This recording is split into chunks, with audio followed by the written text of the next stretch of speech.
మీరు ఇప్పటి వరకు అనేక దేవాలయాలను చూసుంటారు, వెళ్ళుంటారు. కానీ మీకు తెలుసా మన ఇండియాలోనే మొట్టమొదటి దేవాలయం ఎక్కడుంది, దాని పేరేంటని? ఆ దేవాలయం పేరు ముండేశ్వరి దేవాలయం. ఈ దేవాలయం బీహార్లోని 17వ శతాబ్దంలో నిర్మించారు. ఈ గుడిలో పూజలు 2000 సంవత్సరాల కంటే ఎక్కువ కాలం నుంచి జరుగుతున్నాయి. ఆ ఆలయం ముండేశ్వరనాథ్ రూపంలో శ్రీ శివుడు మరియు దుర్గామాత రూపానికి అంకితం.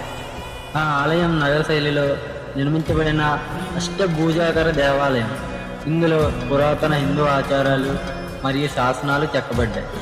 ఈ గుడి మహాశివరాత్రి, నవరాత్రి మరియు రామనవమి వంటి ప్రధాన పండుగలకు ప్రసిద్ధి చెందింది. రీసెంట్గా మన కాంతారా సినిమా హీరో రిషబ్ శెట్టి ఈ దేవాలయాన్ని దర్శించడం జరిగింది. ఈ దేవాలయం కోసం ఫుల్ వీడియో కావాలంటే కామెంట్ చేయండి. మరిన్ని వీడియోస్ కోసం మన ఛానల్ని సబ్స్క్రైబ్ చేయండి.